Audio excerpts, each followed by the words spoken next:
You ever feel like there's a full-on war happening inside your own head? Well, today we're going to dive into Sigmund Freud's famous model of the human psyche and meet the three characters he believed are behind that very battle. Oh, you know the feeling. You're trying to be healthy, but then a box of fresh donuts shows up at work, and suddenly there's this voice in your head going, "Go for it, you deserve it," while another one is just screaming, "Absolutely not, remember your goals." That internal tug-of-war? Yeah, that's what we're talking about. And see, for Freud, this wasn't just some minor daily annoyance. He argued that this constant grinding battle between what we want and what we feel we should do is, well, it's the fundamental challenge of being human. It's not a bug in the system, it is the system. So how in the world do we make sense of this internal battle? Freud came up with a framework, a kind of map, to chart it all out. He didn't see our personality as one single thing, but as this dynamic, messy interplay between three very distinct forces. He laid this all out back in 1923. Now, it's super important to remember these aren't like physical spots in your brain you can point to. A better way to think of them is as three characters in a play. Each one has its own script, its own motivations, and they're all fighting for the lead role. All right, so let's meet the cast of this internal drama, shall we? And we're going to start with the oldest, the most primitive, and, you could argue, the most powerful player of them all. The id is just pure, raw instinct. It's the part of you that's been there from the moment you were born, and it operates completely in your unconscious. The id is basically the toddler in your mind screaming, "I want it and I want it now." If it's hungry, it needs food immediately. If it's angry, it wants to smash something. It has zero concept of right or wrong. It's all about getting what it wants. Okay, next up, the ego. The ego kind of grows out of the id as we start to figure out how the world actually works. Think of the ego as the pragmatic manager of your personality. Its job isn't to crush the id's desires, but to figure out, okay, how can we get what we want, but in a way that's realistic and won't get us in a ton of trouble? And this right here is their core conflict. The id runs on what Freud called the pleasure principle. It's all about instant gratification. Consequences be damned. The ego, on the other hand, is governed by the reality principle. It gets that you can't always have what you want right when you want it, and its job is to navigate the real world to find a workable compromise. And our final character is the superego. This is the last part of the personality to show up, usually kicking in around age 3 to 5. The superego is your inner critic. It's that little voice of your conscience, telling you what's right and what's wrong based on all the rules and values you've soaked up from your parents and the culture around you.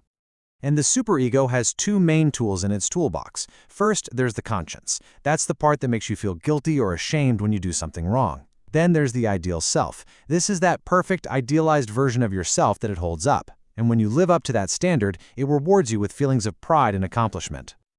Okay, so let's recap. We've got the impulsive id, the moralistic superego, and the poor, realistic ego stuck right in the middle. I mean, with these three running the show, you can imagine that conflict isn't just possible, it's pretty much guaranteed. Let's see how this actually plays out. Say you're supposed to work out. Your id just wants pure comfort. I'm tired, the couch is right there. Your superego comes in hot with the shoulds, you know. You have to exercise, it's the right thing to do. And then your ego, the great negotiator, has to step in and find a truce. Okay, how about a shorter workout today and we'll make up for it tomorrow? Peace restored. For now. Freud himself had this fantastic analogy for it. He said the horse is the id, this powerful, primal, unstoppable force. And the ego is the rider. The rider doesn't have the horse's raw strength, not even close, but they use strategy, intelligence, and skill to try and steer all that power in a useful direction. So you see, the ego is under this incredible, constant pressure. It's trying to serve three very demanding masters: the desires of the id, the strict rules of the superego, and the hard facts of reality. So, what happens when that balancing act starts to fail? Well, when the anxiety from all this conflict gets to be too much, the ego pulls out a secret weapon: defense mechanisms. These are basically unconscious psychological tricks it uses to protect itself from stress. For example, ever blame a coworker for a mistake that was kind of your fault? That's a defense mechanism called projection. It shields your ego from feeling incompetent. Now, according to Freud, a healthy personality needs a strong ego that can keep these other two forces in check. If the whole system gets thrown out of whack, you've got problems. If the id becomes too dominant, a person might lose touch with reality, potentially leading to psychosis. But if the superego gets too powerful, that could lead to neurosis, a person just crippled by overwhelming guilt and anxiety. So that's the model in a nutshell. But the big question is, how does it hold up today? Because while Freud's work is massively influential, it's also one of the most heavily criticized theories in all of psychology. Let's take a look at its complicated legacy. See, Freud's core ideas didn't just vanish. They evolved. The whole field of ego psychology grew out of his work, focusing on how to strengthen the ego's ability to cope.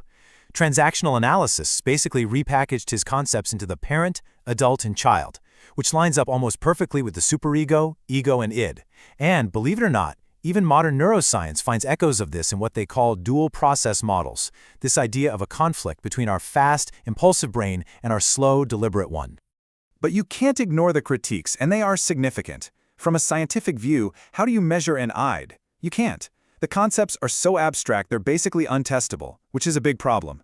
Critics also point out, rightly, that his theories are totally steeped in the biases of his time and place, Victorian Vienna, and yet his influence is just undeniable. He gave us a language to talk about our unconscious minds and inner conflicts, which is foundational to so much therapy today. So as you go about your day, here's a fascinating question to ask yourself. When you have to make a choice, big or small, just listen for a second. Try to hear those three voices. Is it your impulsive id, your practical ego, or your moralizing superego that's really in the driver's seat? The answer might actually surprise you. Thanks for tuning in.